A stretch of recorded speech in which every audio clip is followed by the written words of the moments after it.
नमो नमः छात्राः, welcome you all to the Girvanavani this channel. Myself Anupama teacher. आज आपण बघूया 10thसाठीचा 10वीचा पहिला पाठ आद्य कृषकः पृथुवैन्यः. तर इथे नावावरूनच दिसतंय कृषकः म्हणजे काय तर शेतकरी. ऋग्वेदामधली ही कथा आहे. आद्य म्हणजे प्रथम शेतकरी पृथुवैन्य असं या पाठाचं नाव आहे. प्रथम हा पाठ. इंट्रोडक्शन बघूया. ऋग्वेदात एषा कथा उद्धृता. ही कथा और दिस स्टोरी इज टेकन फ्रॉम ऋग्वेदातून ही कथा घेतली आहे. वेन भूपतेः पुत्रः वैन्यः एव पृथुवैन्यः इति नामना ज्ञातः. वेन भूपतीचा पुत्र वैन्य हाच, एव म्हणजे हाच, पृथुवैन्य या नावाने, बघा इथे नामन शब्दाचं तृतीय रूप आलेलं आहे, या नामाने जाणला जातो. सह प्रजाहितदक्षः आदर्शः सम्राट इति स्मृतः. सह म्हणजे तो प्रजाहितदक्ष व आदर्श असा सम्राट म्हणून ओळखला जातो किंवा त्याची स्मृती तशी केली जाते. So he is remembered as an ideal king who is loyal to his subjects. Okay. भारतदेशे पृथुना एव कृषिकार्यं प्रारब्धं संशोधितं विकासं प्रति नीतं च. भारतदेशे म्हणजे भारत देशामध्ये पृथुना एव, आता पृथू हे भानूप्रमाणे चालेल रूप आणि म्हणून त्याच्याकडूनच किंवा त्याच्याद्वारे कृषिकार्यं प्रारब्धं म्हणजे कृषिकार्याची सुरुवात केली झाली व संशोधित केली झाली आणि विकासाप्रती ते नेले गेले, म्हणजे त्याचा पुढे विकास होत गेला असं इथे सांगितलं आहे. म्हणजे शेतीची सुरुवात जी आहे ती या राजाने केलेली आहे. So in India by Prithu only the agriculture work has been started and also research regarding that was done by him only. स एव कृषिविद्यायाः जनकः इति मतः. So he is the janak म्हणजे कोण, तर तोच सुरुवातीचा या कृषी कार्याचा प्रणेता आहे असं मानलं गेलं आहे. He has started the agriculture work. अतएव सह प्रथमः कृषकः, आणि म्हणूनच तोच पहिला शेतकरी होय. धरित्र्याः पृथिवी इति नामाभिधानं पृथोः कार्यस्य स्मारकम् इति मन्यते बुधैः. बघा इथे मन्यते बुधैः, बुध म्हणजे कोण तर जाणकार, म्हणून जाणकार लोकांकडून असे मानले जाते की धरित्र्याः, धरित्री हा मूळ शब्द आहे, धरती म्हणजे धरणी, या धरणीचे पृथ्वी हे जे नाव आहे ते या पृथोः कार्यस्य स्मारकम म्हणजे पृथू राजाच्या या कार्याचे स्मारकच आहे असं जाणकार लोक म्हणतात. So this is remembered by people. आता आपण स्टोरी बघूया इथे. भूपालः पृथुवैन्यः नाम धरायां प्रथमः अभिषिक्त सम्राटः. अभिषिक्त म्हणजे ज्याचा अभिषेक केला गेलेला आहे किंवा राज्याभिषेक झालेला असा तो सम्राट आहे. सो पृथुवैन्य नावाचा राजा धरेच या धरणीवरचा प्रथम अभिषिक्त सम्राट होता. प्रयाग क्षेत्रे पृथुनृपस्य राजधानी आसीत. आणि प्रयाग क्षेत्रामध्ये या पृथु राजाची राजधानी होती. राज्याभिषेकसमये चारणाः पृथुनृपस्य स्तुतिं गातुम् उत्सुकाः. आता तुम्हाला माहिती आहे राज्याभिषेकाच्या वेळेस त्याचे जे चारण किंवा भाट असतात ते मोठ्या प्रकारे इंट्रोडक्शन देत असतात राजाची, की त्याने काय कर्तृत्व केलेलं आहे, किती प्रकारे पराक्रम केलेले आहेत. तर हे जे चारण होते ते चारण पण या पृथुराजाची स्तुती गाण्यासाठी उत्सुक होते. तदा पृथुः आज्ञापयत, तेव्हा पृथूने आज्ञा केली. तिष्ठन्तु चारणाः यावत् मम सद्गुणाः न प्रकटीभवन्ति तावद् अहं न स्तोतव्यः. तो म्हणतो की थांबा, तिष्ठन्तु, तिष्ठ म्हणजे थांबणे, तिष्ठन्तु चारणा, हो चारण तुम्ही थांबा, जोपर्यंत, यावत म्हणजे जोपर्यंत माझे सद्गुण प्रकट होणार नाहीत, तावद अहम न स्तोतव्यः, तोपर्यंत माझी स्तुती केली जाऊ नये. स्तवनम तु ईश्वरस्य एव भवेत. स्तुती तर कोणाची व्हायला पाहिजे, ईश्वराची व्हायला हवी असं ते म्हणतात. भूपाल पृथुवैन्यः नाम धरायां प्रथमः अभिषिक्तः सम्राटः. So King Prithuvainya was the first coronated king on this earth. Prayag क्षेत्रे पृथुनृपस्य राजधानी आसीत. राजधानी means capital. So in the region of Prayaga was the capital of Prithu king. राज्याभिषेकसमये चारणाः पृथुनृपस्य स्तुतिं गातुम् उत्सुकाः. At the time of coronation, the bards were eager. Utsuka means what? Eager to praise King Prithu. Tada Prithu ajnapayat. At that time, Prithu ordered. Prithu has given order.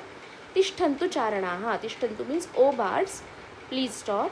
Yavat mama sadgunaha na prakati bhavanti tavadaham na stotavyah.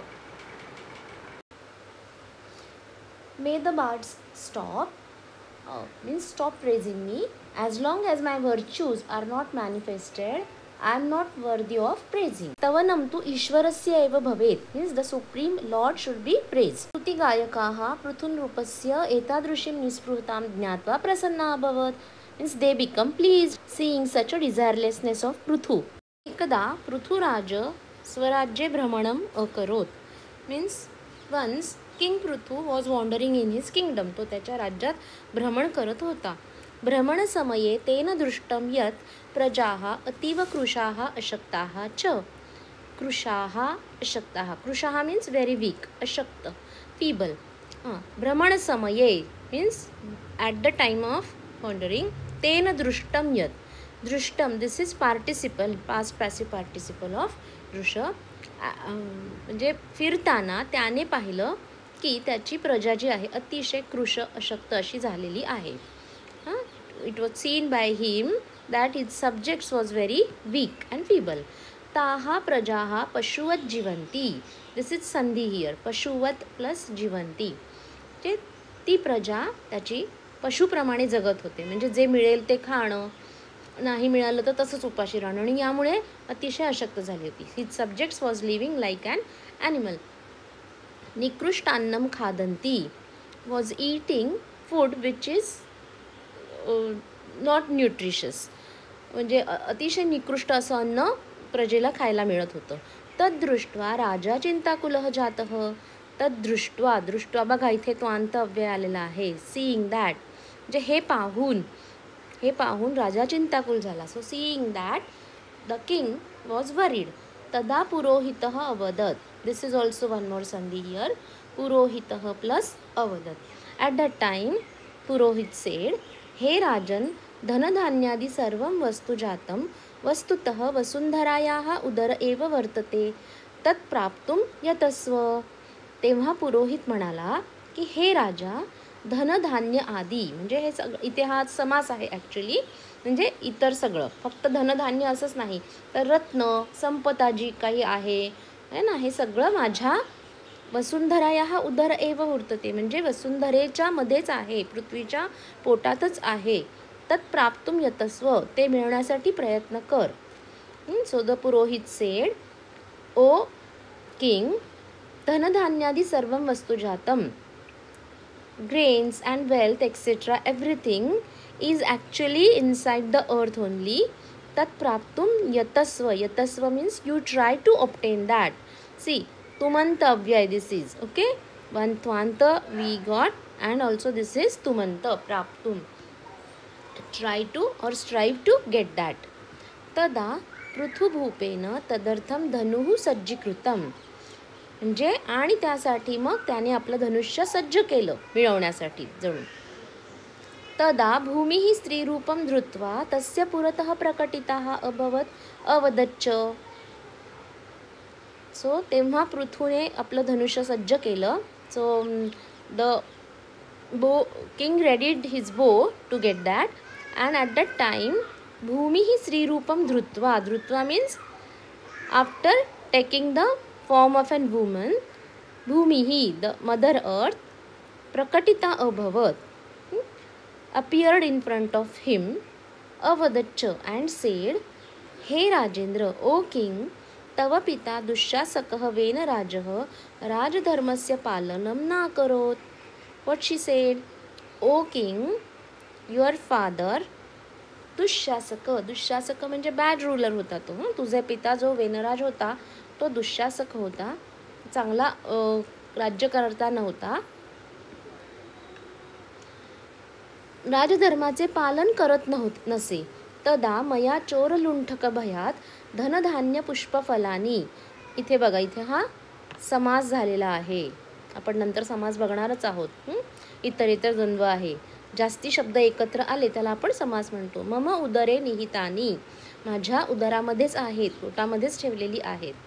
So what is said, O king, your father was a bad ruler when a raj never obeyed to his rajdharma. Rajdharma means never obeyed the duties of the king तदा, or never performed duties of a good king, and hence maya choralunthaka bhayat, in fear of chaura means thieves, I kept all these dhanadhanya pushpafalani within myself only, in the belly of myself. धनधान्य पुष्पफल हे सगळं जे आपण म्हणतो ना flora and फ्युना जो आहे त्याचा, पृथ्वीचा, तो सगळा मी लपवून ठेवलेला आहे. त्वं तु प्रजाहित दक्षः नृपः, but you are a noble king who is devoted to his subjects or welfare of the subjects. यदि त्वं प्रयत्नेन कृषिकार्यं करोषि तर्हि अहं प्रसन्ना भविष्यामि. If you will do farming with great efforts, then I'll be pleased. असं तो म्हणतो की तू जर का खूप प्रयत्नांनी शेती करशील तर मी अगदी प्रसन्न होईन. अतः धनुः त्यज, हेन्स गिव्ह अप द बो, म्हणून ते धनुष्य सोड. आणि खनित्राणी हलान कुद्दालकानी लवित्राणी च हस्ते गृहीत्वा प्रजाजनैः सह कृषिकार्यं करू. अँड टेकिंग म्हणजे हे खनित्र म्हणजे फावडा, कुदळ आणि नांगर इत्यादी सगळे हातात धरून तुझ्या प्रजाजनांसोबत हे शेतीचं कार्य कर, असं भूमी सांगते तिला. खनित्राणी अँड हलान, spades, taking the spades, ploughs and hoes and sickles, start doing the farming along with your subject, असं भूमी म्हणते इथे.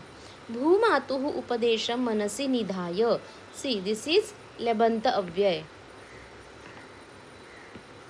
निधाय म्हणजे मनात ठेवून, भूमातेचा उपदेश मनात धारण करून.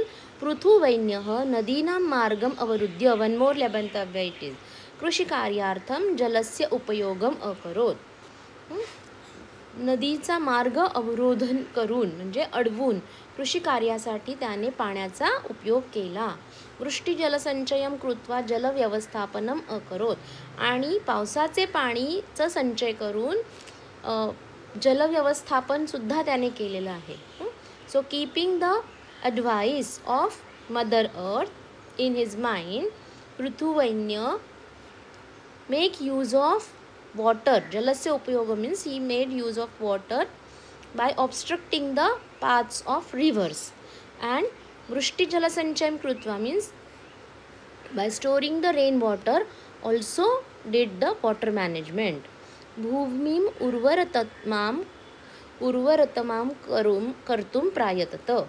And he strived a lot. Prayatata म्हणजे त्याने खूप एफर्ट्स केले. He took very much efforts to make this land fertile. तदनंतरम तस्मिन् क्षेत्रे जनाः धान्यबीजानि अवपन्. त्यानंतर म्हणजे त्याने बरेच असे प्रयत्न केले. नंतर त्या शेतामध्ये, क्षेत्रे म्हणजे त्या शेतात लोकांनी धान्यबीजे पेरली. स नैकेभ्यः वृक्षेभ्यः विविध प्रकारकाणां बीजानां संकलनं चयनं च परिश्रमेण अकरोत. So after that people sowed the seeds, dhanya bijani means seeds of the grains in that field, and he naikebhyah vrukshebhyah means with so many trees vividha prakaranam bijanam sankalanam chayanam cha parishramena akarot. He did the collection and selection of various types of seeds with great efforts. Anantaram bijanam sanskaranam krutva vapanam akarot, and after that processing those seeds म्हणजे त्यांच्यावरती काही संस्कार केले. like we generally keep them in water, त्यांना soak करायचं असतं वॉटरमध्ये, म्हणजे काही पेरण्यापूर्वी थोडंसं, आणि नंतर मग आपण पेरणी करतो. So likewise necessary things on the seeds, and then vapanam akarot, sowed the seeds. Parjanyanantaram bijebhyah ankuraha udbhutaha. So after rain, the sprouts germinated from these seeds. Dhanya labhena sarve prajajanaha santushtaha cha abhavan. And due to gain of the grains, all his subjects were happy and satisfied also. एषः कल्याणकारी नृपः पृथिव्यां प्रशासने अग्रणीः जनसेवाव्रती च अभवत्. And thus this कल्याणकारी नृपः means welfare oriented king become the first or leader, foremost in the administration on the earth, and he was committed to the service of public. असा हा कल्याणकारी राजा, पृथ्वीवर प्रशासन करणारा अगदी अग्रणी म्हणजे सगळ्यात आद्य असा जनसेवाला वाहून घेतलेला राजा बनला, असं त्यांनी इथे म्हटलेलं आहे. आणि म्हणून त्याचं धड्याचं नाव आहे आद्य कृषकः पृथ्वीवैन्यः. म्हणून that's why the name of this lesson is the first farmer Prithuvainya. So here we complete the translation of this lesson, and remaining videos I have uploaded regarding the notes of this lesson. For watching.